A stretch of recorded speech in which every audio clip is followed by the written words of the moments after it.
Broadcasting from the southernmost headquarters of the Exceptional Conservative Network, it's the Willie Lawson Show. It's the hippest urban conservative trip in America.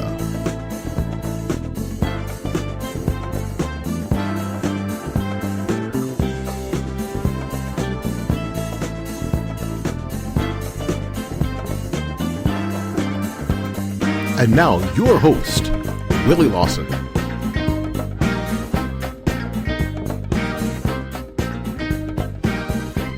People all over the world, Thanks to High Plains Talk Radio, we got people all over the world, powered by SHR Media, the Exceptional Conservative Network. This is the Willie Lawson Show here on your computer, on your cell phone, and on your tablet, here at 9:05 East Coast time. What a great week it's been. Monday, we had Shirley Huzar. Yesterday, Sonny Johnson. And today, my friend Colonel Jim Waurishuk, retired Air Force Colonel, to talk about national security issues, talk about Mike Flynn, the leaks, the new appointment, and what we have to look forward to on the national security front. In the meantime, frankly, I talked a little bit about this yesterday, and I'm going to talk a little bit about this today. I don't have time to delve into it too deeply because we have Colonel Waurishuck on later. I got to talk about Milo. I'm sorry, I got to talk about Milo. CPAC starts today in Washington D.C. Basically the rest of our TEC and family is going to be at CPAC today in the lobby on Radio Row, broadcasting from there, doing interviews, gathering interviews, being one of the few forces for good in conservative media that are going to be there at CPAC today. I'm doubting that they'll be sporting their Reagan suits, as Andrew Breitbart used to put it, their blue blazers and red ties, but they will be there representing real media, representing the truth. So if you're in the DC area and you're headed over to CPAC later on today, seek them out. Lonnie Poindexter, Ralph Cheatham's, Melanie Collette, and of course the Don Vito of TEC and Kenneth McClinton. I think Shannon and Mike are going to probably drop by there too.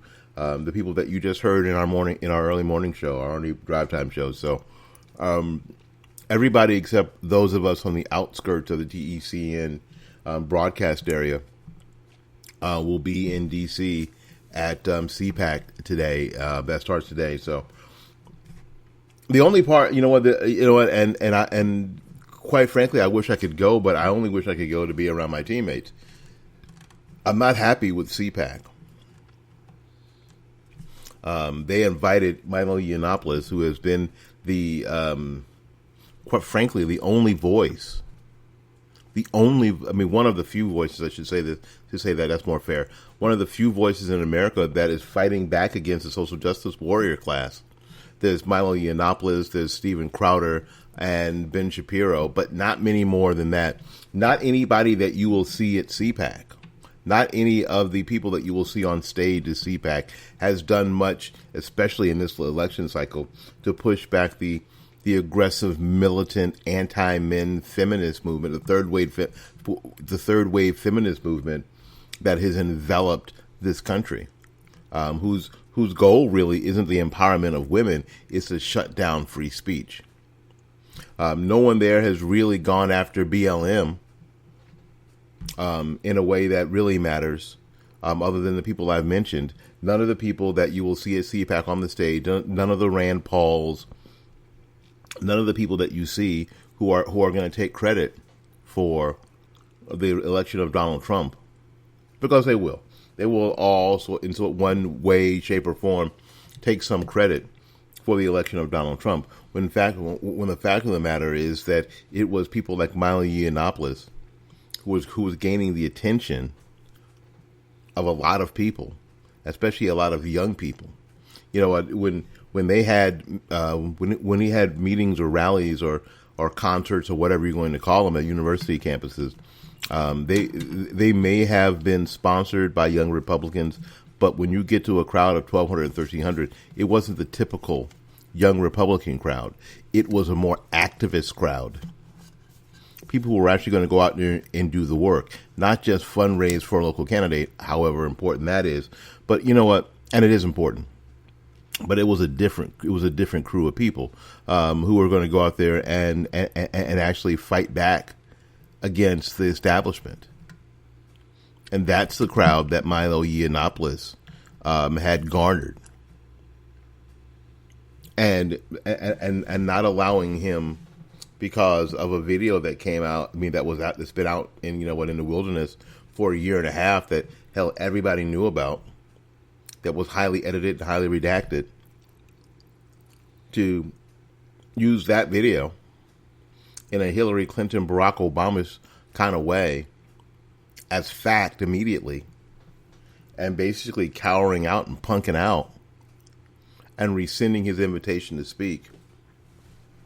The cowardly thing to do, especially on the heels of the protests that happened at UC Berkeley before he got to speak.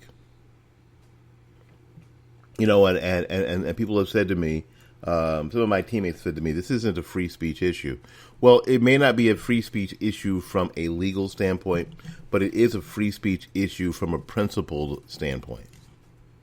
Are we big enough, boys and girls, to hear the truth, even if it's not coming out of a vessel necessarily that we can glom onto? A really good friend of mine put out a video yesterday applauding CPAC for their decision to rescind Milo Yiannopoulos' invitation to speak, and basically because Milo Yiannopoulos is a homosexual. Well, understood, and that isn't going to affect me and my friend's relationship. But sometimes the truth has to come out of a vessel that is imperfect. Saul of Tarsus, who ended up being Paul, was one of the first terrorists of Christians, frankly. And now the New Testament, which he wrote, came out of a very much imperfect vessel. No one said, "Oh, isn't this Saul? This Paul that writes under the unction of the Holy Spirit? Isn't he the guy who used to put Christians in jail? He used to torment them." And now you're reading what he wrote, taking it to heart, changing your lives. Yes. Now, I don't want to equate Milo Yiannopoulos with Paul, with St. Paul, not at all. But sometimes we have to hear the truth from a vessel that we don't necessarily think is perfect, and isn't necessarily perfect. The truth is still perfect, though. The truth is still perfect. Even Barack Obama said some things that, as much as we disagree with Barack Obama, that were absolutely and positively true. Elections have consequences. That's a true statement. Whether it was coming out of his mouth or Ronald Reagan's mouth, it doesn't matter. That is a true fact. That is something that is not fake news. That is something that's a true statement. Out of an imperfect vessel. And now we have to use, I think we have to use the power of discernment as we listen to see what we act on and what we don't act on. So this whole idea that we have to make sure that the conservative tent isn't a large tent, or if it's a large tent, it's filled with conservatives, which means what? That means they have to look like us, they have to act like us. One of the things I learned from Andrew Breitbart is there are a bunch of conservatives out there that don't look like us, who don't talk like us, who have neck tattoos and pierced noses and eyebrows and tattoos, but they believe like we do. Why would we cut them out because they don't wear a blue blazer and a red tie and their Reagan suit? Why would we do that? Because they're an imperfect vessel? When you come down to it, we're all imperfect vessels. Not worthy. But we trudge on. We'll be back with my friend Jim Waurishuk right after these messages.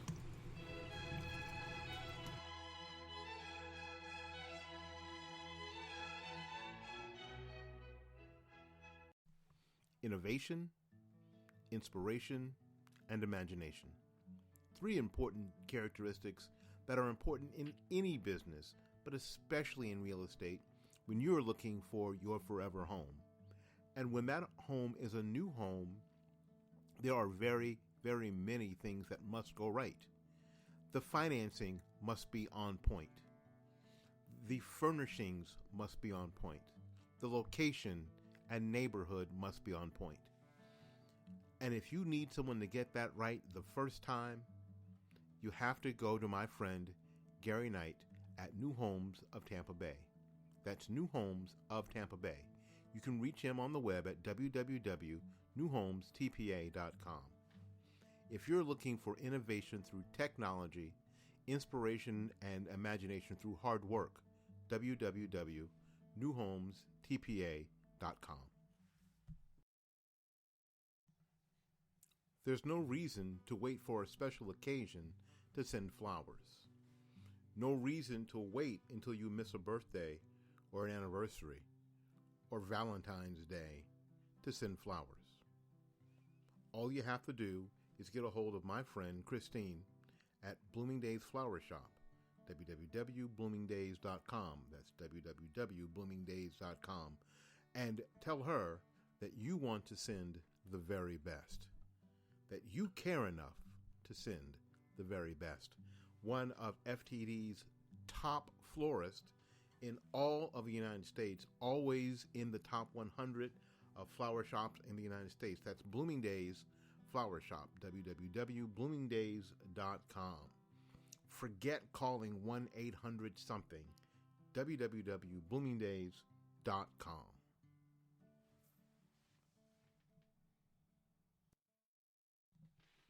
It's great to have partners, but it's even better when one of your partners is one of the finest urban conservatives in America.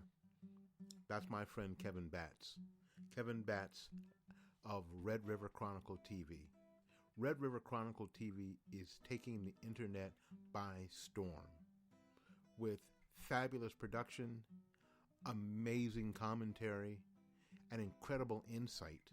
Red River TV is the thing that we'll all be watching in 2017.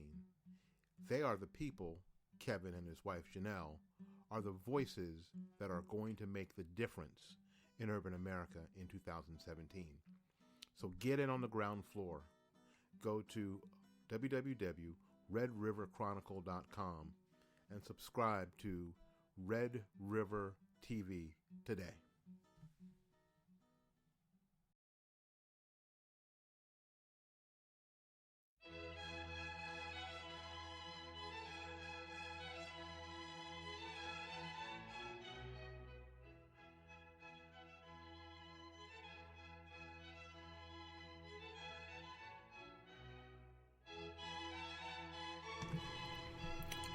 All right, we're back. We're back with more of the Willie Lawson Show here on the Exceptional Conservative Network, powered by SHR Media and broadcast worldwide by our great friends at High Plains Talk Radio. You know what? I am a blessed man in a lot of ways, but it is the associations that I have been able to garner in the past few years that have made the difference in my life. And Colonel Waurishuk is one of them. Colonel Waurishuk is a retired colonel from the United States Air Force. He served nearly 30 years as a senior intelligence, and I'm going to pull this over, and political military affairs officers with expertise in strategic intelligence, international strategies, studies and policies, and asymmetric warfare. I can pronounce all those words because I went to public school. He served combat and combat support tours in Grenada, Panama, Bosnia, Iraq, and Afghanistan, as well as on numerous special operations intelligence contingencies in Central America, Eastern Europe, and the Middle East and Africa. He served as special missions intelligence officer assigned to the Joint Special Operation Unit and the CIA's Asymmetric Warfare Task Force as Deputy Director for Intelligence for the U.S. Central Command, that's U.S. CENTCOM, during peak the peak years of wars in Afghanistan, Iraq, and the war on terrorism. He's a former White House National Security Council staffer and a former distinguished senior fellow with the Atlantic Council in Washington, D.C., and a much sought-after voice in these matters locally and in national media. So without further ado, good morning, Colonel Waurishuk. Good morning. Willie, it's always awesome to hear your voice and to speak with you. So I appreciate the opportunity. It is my honor. It is my honor. Thank you, sir. So folks, when I tell you that Colonel Waurishuk knows what he's talking about on these issues, a lot more than some of the other talking heads you'll see who are just guessing, believe me. Jim, I want to talk a little bit, Colonel. I want to talk a little bit about this whole General Flynn kerfuffle that happened earlier in the month. I want to, you know what? A lot of us don't really know exactly what happened. It had something to do with allegedly a phone call, and but it's a little deeper than that, isn't it? Absolutely. There's a lot to it. It's very multi-leveled and multi-tiered, as I like to refer to complicated issues, and it certainly is. I'll first caveat it and say I've known Mike Flynn for a number of years. In fact, when I was at U.S. Central Command, he was my boss for a period there, and I also had worked with him during the war in Iraq. General Flynn was another well-known military officer's senior intelligence officer. He was the senior intelligence officer to General Stan McChrystal, and it was Stan McChrystal and General Mike Flynn who set up the whole program for not only the hunt for bin Laden, but the program that we used to go after what we called high-vis targets, highly important Al-Qaeda, Taliban, other terrorists around the world.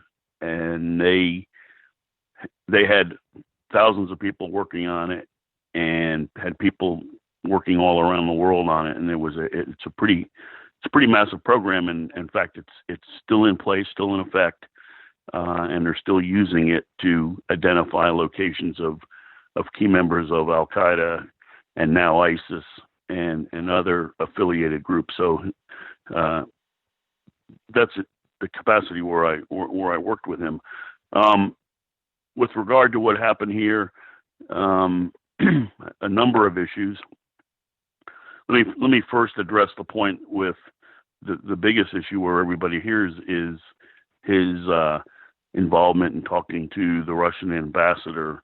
Well, I also can speak to this, having worked and served on the National Security Council staff at the White House. I was the staff aide, meaning the military aide to the National Security Advisor when I was there. So I kind of saw what the individual in that position does on a daily basis.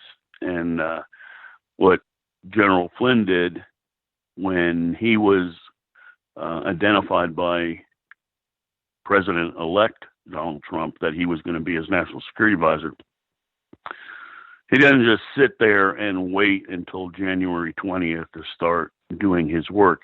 He had a lot of things that he needed to do, and in that period of from November 9th to January 20th, there's a period called the presidential transition process. Every president does it. As a president-elect is preparing his immediate staff, he doesn't wait until January 20th to decide, well, I need to hire my staff, I need to identify my cabinet members, and then go through the process of getting them and confirm. That work automatically starts in a official transition capacity. So what General Flynn was doing, well, the first thing that happens is, like anybody, when you get identified for a position, people call you and congratulate you, and particularly if they're going to be working with you as a counterpart in a foreign nation, they kind of want to get a leg up on you or get a leg up with you against any of their other counterparts. I mean, that's human nature. When you know someone now is going to take a position that you are going to be dealing with, you want to get to know that individual better, and you kind of want to bring it down to a personal level. I mean, that's just the way we do business as people. So he's getting calls, and people are calling him, and the Russian ambassador calls him certainly to congratulate him. And of course, when people from other countries who are high up in our diplomatic chain, who we are going to deal with regularly, they have an agenda as well, and they're looking for issues. So what happened was the Russian ambassador said, "Hey, we have this situation where we had 35 diplomats thrown out of the U.S. We have new sanctions being put on us. What are you going to do about that?" Now, we spoke to General Flynn, in fact, as late as last Wednesday, I believe. We kind of know the inner details of what's going on. So the ambassador asked him for that, and he says, "Hey, we'll get back with you on January 20th once we take office, and we'll look at it." Said the right thing. But the whole point I'm trying to make here, people, particularly General Flynn in his position, he can start putting together his staff, the things he's going to work with. He's going to be talking to foreign countries. In fact, he talked to about 50 countries to start to get to know those people. So by January 20th, he can hit the ground running and start doing the work for Donald Trump and for the nation. So that's that part. As a result of that, he has to talk to a lot of people on the now staff, and it came to a point that he needed to talk to the vice president on this. And now we don't know all the details, but here's the key linchpin. He goes in, he talks to the vice president, says this and that. Did you talk about sanctions? No. What'd you talk about? Well, we pushed it off until then. Yes, he did talk about sanctions in the reference where when the ambassador said, "What are we going to do about sanctions?" And he said, "Well, we'll look at it and we'll review it, and on January 20th we can start doing something." So without really parsing words, he did talk about sanctions. Of course, he didn't address it officially from that standpoint, kind of just pushed it off. You kind of just have to kind of do it that way. Now, the other thing that has never been brought up by the media or several things, even if he did talk about sanctions, even if he said, "You know what, we're going to remove them, or we're going to double up on them, or we're going to have those Russian diplomats brought back, or we're going to do this," even if he did say that, none of that is binding, and none of that can be implemented because, one, Donald Trump wasn't president yet, and he wasn't officially the national security advisor. So there's nothing that would change. He can't roll back President Obama's directive to do what President Obama did, because he's not. It would be no different than if I picked up the phone and called the Russian ambassador and said, "Oh yeah, we're going to do this," or I picked up some foreign leader and we're going to change this. I'm not in the capacity to do that, and I don't have the authority behind me to do it. I'm just Joe Smith, private citizen. So that's kind of what happened, even though he was the identified person to do that. So he tells the vice president what he told him. After talking to probably 50 leaders, and the vice president went out and said, "Well, Mike Flynn didn't say anything about it." So the vice president validates whatever General Flynn told him. Now here's the kicker.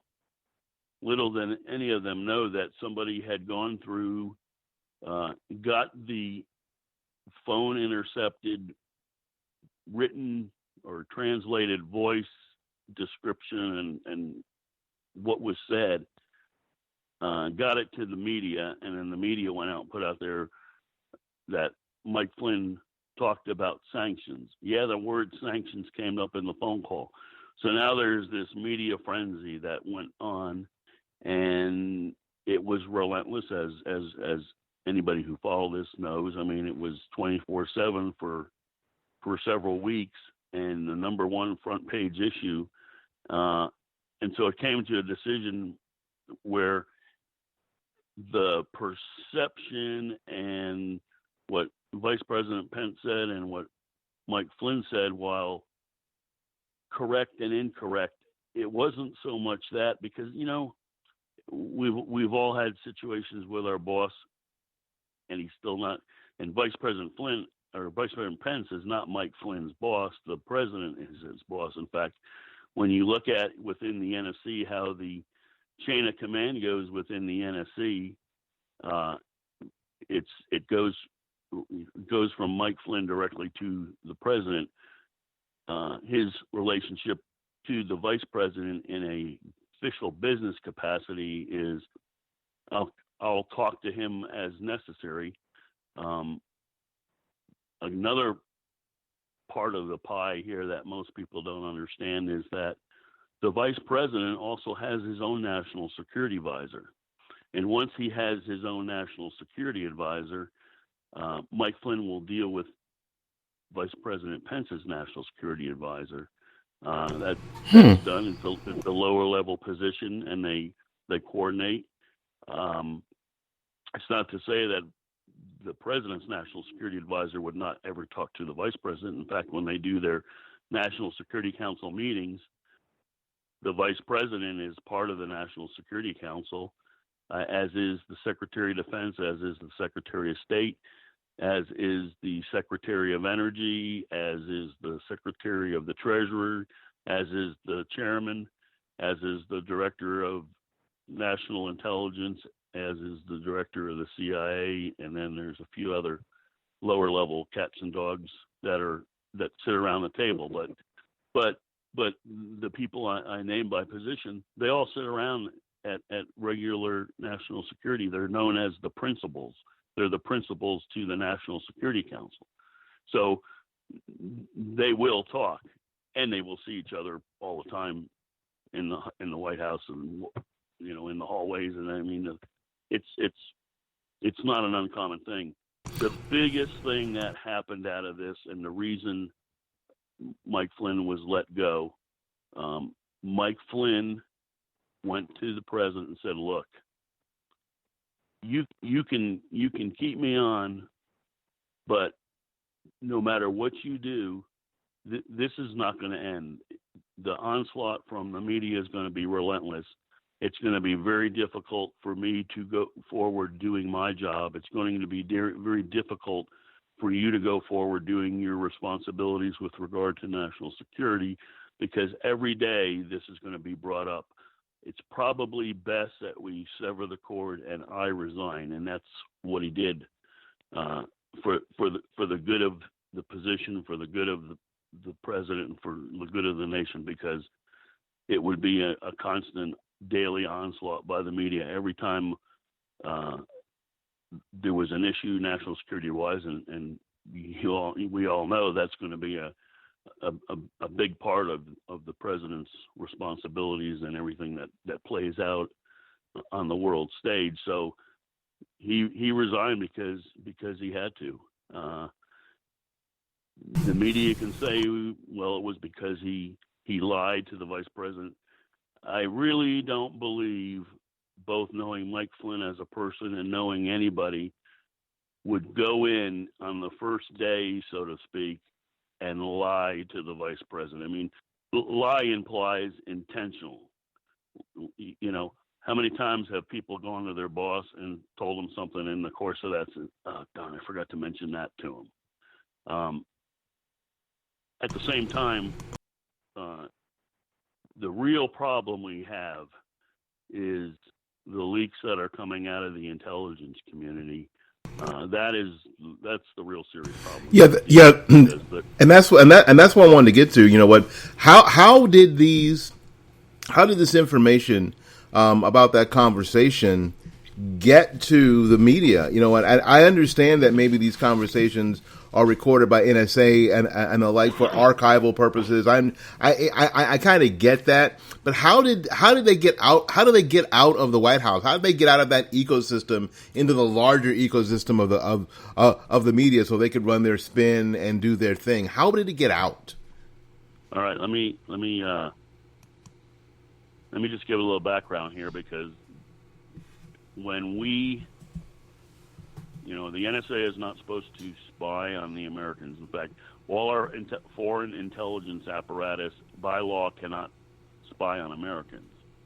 However, since day one, and you can define day one any way you want it, when American citizens talk to foreign nations, particularly foreign nations that maybe things aren't quite so right, or they've been an adversary, or there's something going on, when the intelligence community focuses on the phone numbers of different foreign dignitaries and leaders and terrorist leaders and drug traffickers and you name it. If there's some semblance of them being not so good people, the NSA is going to have mechanisms in place where when that phone rings, it gets recorded.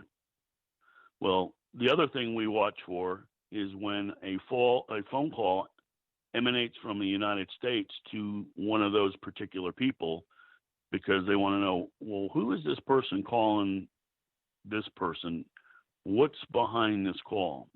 It's one of the things that we do when we saw phone calls going from the United States to countries that had foreign countries that had terrorists, and we knew those numbers, and we wanted to know, why is this terrorist talking to somebody in the United States? And so the mechanisms in place start recording. Same thing here. Also, remember, the Russian ambassador is right down the street in Washington, D.C. He's not sitting over in Russia. He's sitting at the Russian embassy in Washington, D.C. So you had, but it's a Russian-based phone number, the way it's set up. And so, America spies on all of its friends and allies and enemies, and they do the same to us. We do it for our friends with our friends and allies, and they know it, because we're watching their back and seeing if somebody is trying to do something to them. And we tell them all the time, hey, this guy called you and he talked to you about this. Well, did you know the day before or earlier he talked to somebody else in another country, and they were talking to that person about you, and now he's calling you to feel you out and find out. I mean, we do stuff like that. It's a very complex system. So Mike Flynn's talking to the ambassador. It gets recorded. When it gets recorded, it's data linked from the satellite or the listening station or whatever it is that is monitoring that phone call. It goes to the NSA. It gets transcribed from a digital format to a written format, and you have the transcript of the record of the whole phone call. That goes to the NSA. Knows I've got to send that to certain analysts to look at, to see what the Russian was trying to do. Was he trying to get information out of Mike Flynn, whatever? I mean, we do this to watch our own leaders, our own policy leaders. So that transcript is within the U.S. government, and it gets sent to certain select people by directive, by rule, so that they can look at it to make sure everything is okay. Somebody in one of those agencies, or at the NSA, or both, particularly if it was a senior political appointee who was a holdout from the Obama administration, decided, oh, this is really juicy. We could do something with this, and got with a contact that they had in the media and said, hey, you can make something of this. Mike Flynn, the National Security Advisor, select, not yet in official office, in an official capacity, talked to the Russian ambassador, and in the transcript said, and they mentioned the word sanctions and diplomats, so you can really go somewhere with it. That's what happened. That's kind of frightening, though, Jim. That's kind of frightening that level of partisanship is still in place in the Trump White House. You know what? And it is not unusual to have holdovers from the previous administration in some of these jobs. I understand that, but that level of partisanship, is that not problematical for President Trump? And Yeah, H.R. McMaster is moving forward, who's the new appointee.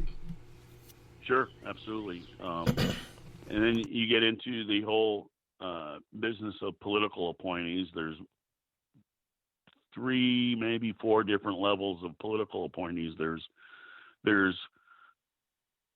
political appointees who a president or his senior staff likes and says, we'd like to bring this person over from State Department or the Pentagon or CIA or FBI or Treasurer or wherever in government. H.R. McMaster is a perfect example. H.R. McMaster is an active duty military officer, a 3-star general, and he was identified, obviously, more than likely by General Mattis, who was the Secretary of Defense, and in his discussions with the president said, hey, unfortunate that Mike Flynn had to leave, because I know Mike Flynn and General Mattis were career colleagues, knew each other, different services, but they know each other. When you get up to that level of rank as general officers, they know each other. They deal with each other on a regular basis, particularly when General Mattis was commander at U.S. Central Command at MacDill, and Mike Flynn was the director of the Defense Intelligence Agency. They would talk probably on a regular basis, so they knew each other and would see each other at meetings and what have you. So there was that relationship. That being said, General Mattis, more than likely it was him who recommended H.R. McMaster. So that's a political appointee of a person who is still on active duty. There will be political appointees of ambassadors from the State Department to come work over in the NSC. There will be those from others. The next type was similar, was what Mike Flynn was. He was a private citizen, retired general officer, and the president liked him and made him his national security advisor. That's a political appointee. And you would have the same thing in other capacities at different government agencies. And in this case, there are political appointees in senior level positions at CIA, at the NSA, at the Pentagon, you name it. Again, they're there, and they have their own personal political allegiances. Obviously, the ones that were put in place by President Obama had their loyalties to President Obama, both politically and ideologically, and what have you. So they're still there. Normally they leave depending how high up they are. So as President Trump puts in more people at the recommendation of probably Mike Pompeo, who will be, his job is, okay, if they're a political appointee, they're not permanent hires, we can essentially say your service is now terminated. If they're not in the government official system as a government scheduled employee where they're a permanent hire, it's a little bit harder to get rid of those. And certainly there will even be those as permanent hires who were hired over the last 8 years who may have their own personal political ideology and allegiances. They may be a problem as well. But, this has always been there. It's not new. It's just worse than it's ever been. In my 30 years, I've never seen anything like this. It is. I mean, it seems to be. It seems to be something that we should really be aware of, and and be diligent about watching. We're almost out of time. I want to real quick talk about because of all this, the legacy media is going to push the narrative that Donald Trump doesn't really understand or have a handle on what our national security issues are. Do you think that the president at this point has a handle on what our real national security issues are outside of the talking points, outside of the campaign rhetoric? No more than any other new president. It's a lot of work and and it's pretty vast and it's very detailed, and he will grow into it. In the past, maybe, I think the only person I can say who probably was best suited for it going in recent times was George H.W. Bush, having served as the CIA director, having served as the UN ambassador, U.S. ambassador to UN, having served as a U.S. representative of Congress, and a lot of other high-level government capacities. He's probably the most qualified from the standpoint of knowing that. But no different than anybody else coming into office, and that's why any president really has to put together a sound national security team to do the work for him, to identify the things that he or she may need to know, and that's why we try to put, and our presidents try to put, people who they feel in their view who are competent people. I think he's got a pretty strong team. When you look at General Mattis, when you look at Rex Tillerson, when you look at Mike Pompeo, when you look at General Kelly, these people have been certainly involved in international issues in different capacities. They have it. They will build a staff around them and underneath them that will support them. So, it's a process that they go through. And on top of that, there will be other people who will be brought in as different advisors on different international panels, commissions, boards, councils that they will seek advice from. And then there's a lot of other organizations they can look to. So, you put together the team that really looks at the things that need to be looked at, and you go forward. And so, I mean, we're 27, 28, 29 days into office. Let's have this conversation 6 months from now and see what's changed. That's kind of what I thought. You know what? Because of the anti-Trump sentiment in the press and other places around the country, it's my thought, and I was going to ask you the same. Do you think that at this point people are being hypercritical, not because of anything that the president or his team has done, because it's only been 20, not even 30 days yet, but it's still kind of a holdover from the election cycle? Personally, I think it's going to be.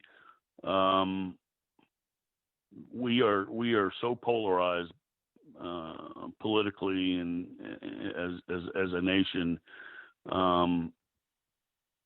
and much of the media is so focused on looking for something wrong or blowing a small thing into a larger thing.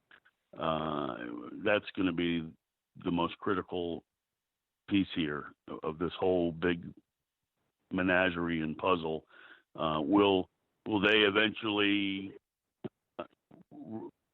report and comment, based on what it is, or are they going to continue to report and comment based on what they want it to be or what they want to say, based on their agenda and based on what they think people should hear?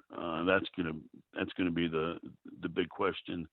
I don't know that Trump will get a favorable shake at any point in time from the media, just because of the visceral disdain between both sides. Whether they can come to an agreement on that or come to an understanding, it's one of these things we'll have to look at. Well, they won't, Jim. I'll tell you now, they won't. That's why we're here at TECN and SHR and High Plains Talk Radio, because we're interested in getting the truth out. They're interested in getting eyeballs to their TV, eyeballs to their advertisers, and all those people have come with an agenda.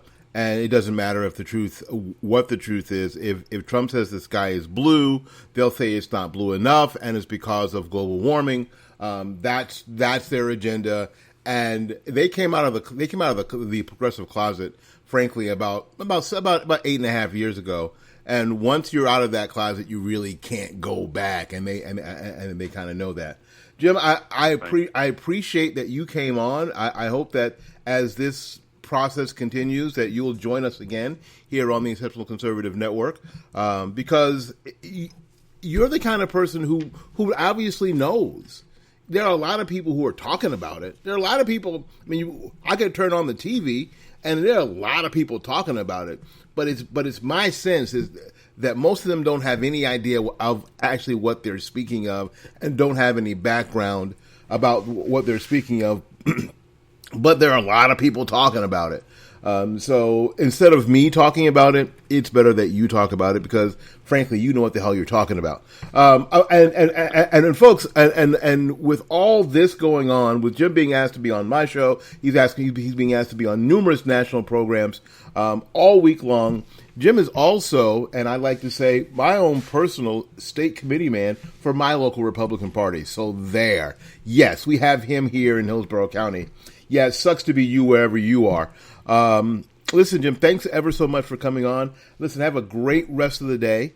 Sorry I missed the meeting last night. Hope that you and I can hook up for some lunch later. If not this month, next month. Again, thanks for coming on, and we appreciate everything that you've done for our country and everything that you continue to do for my county and for my nation. Willie, always a pleasure. Enjoyed it, and yeah, let's grab lunch and coffee, and we've got a lot to talk about. Yes, sir, we certainly do. All right, thanks again, Jim. All right, listen, we got to get going. We got to get a break in here. Thanks again for coming to the Will Austin Show here on the Exceptional Conservative Network, powered by SHR Media and broadcast worldwide by our friends at High Plains Talk Radio. We'll be back right after these messages.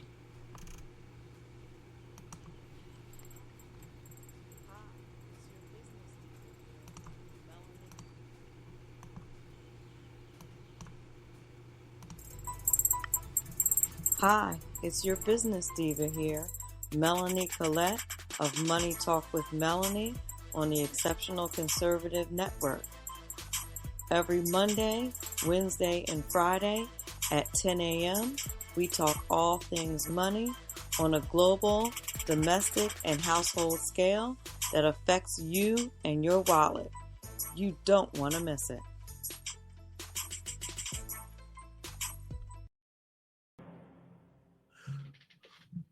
All right. Listen. Good morning. I'm Michael Wright. And I'm Shannon Wright. Okay, folks, that's not how it goes. I think I'm Shannon, and you're so. Michael. Yeah. Okay. We are The Right Way with Shannon and Mike. Join us from 7 to 9 a.m. Eastern Time. Live on SHR Media. And on TECN. Where we'll be talking about all kinds of things. From sports and politics. To food and entertainment. To money. Family. And anything else in between. Community, holidays, all kinds of things. It'll be great. Join us from 7 to 9 a.m. Eastern Time. This program is being syndicated on the High Plains Talk Radio Network. For more information, go to www.highplainstalkradio.com. It's all the rage to call and order flowers from 1-800-whatever, or go online and order them from some nameless, faceless person on the other end.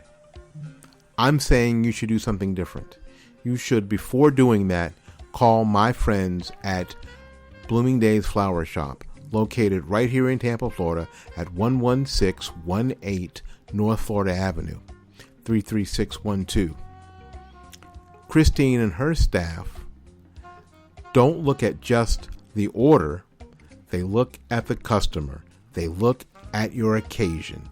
They consider the entire person, the entire occasion, before making decisions about design and price. You're more than just a customer. You're a friend. Call our friends at Bloomingdale's Flower Shop, toll free at 1-800-330-3297. 1-800-330-3297. Local 813-971-5947. 813-971-5947. You can reach them on the web at www.bloomingdays.com.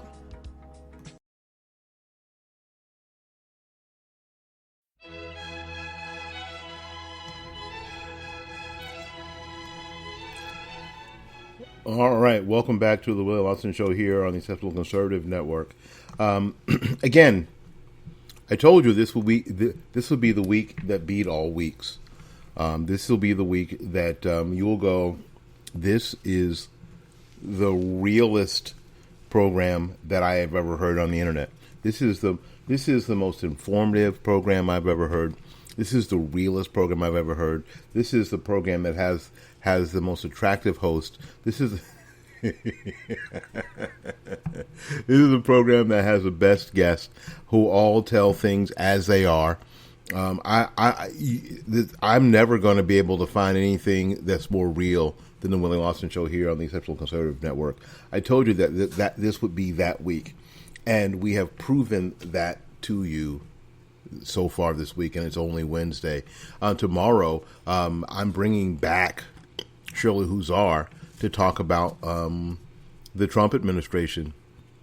And Friday is going to be the Friday free-for-all, where we hit it all, where we knock it all down, we tell the truth in the most aggressive way possible. We recap the week, we recap our guests, and we tell the truth in the most real way that we possibly can. So I am in the process of, if you haven't seen her on Facebook, I am in the process of trying to get Janelle Batts of Red River TV on the show. I've had her on a previous program that I've done at another time and place, but it's time to get her on this program. Again, we're talking about real. We're talking about the most real urban conservatives that you can imagine here on this program. I'm also in negotiations with Brandon Darby of Breitbart to get him on the program as well. So you're going to start. So again, you're going to start seeing and feeling the heat of the truth. And what you're going to find yourself doing is not listening to the legacy media. You're going to find yourself turning off your terrestrial radio. You're going to find yourself at 9 o'clock, if you're home, not watching the 9 to 10 o'clock the Today Show with Megyn Kelly. That's what you're going to find yourself doing, because there'll be no better source for what's actually happening and people who are actually ready to tell the truth without spin than the Willie Lawson Show here on the Exceptional Conservative Network, and on Monday, Wednesdays, and Fridays, Money Talk with Melanie. And before we get on, the right way with Shannon and Mike, the morning lineup, the morning and midday lineup of TECN is going to be where you are interested in being. You're not going to be interested in being anywhere else. So here's some things before we get going today. I want you to be aware of. You can enjoy the fun that is the chat room while these programs are going on. If you go to the Exceptional Conservative Network.com, the Exceptional Conservative Show.com, and click on the TECN AM tab, and there's a big, beautiful chat room there that you can participate in. You can sign up and participate in as the shows are going on. The hosts of the programs are usually in the chat room, So you can get questions to them. You can make comments. You can ask them to pass on questions to hosts. To guests. It's a great way to participate in the program. It's a great way to talk to other people who are participating in the program. Excuse me. All right, we got to get out of here. Until we see you again, go out there and learn something, love somebody, and for goodness sakes, take care of yourself.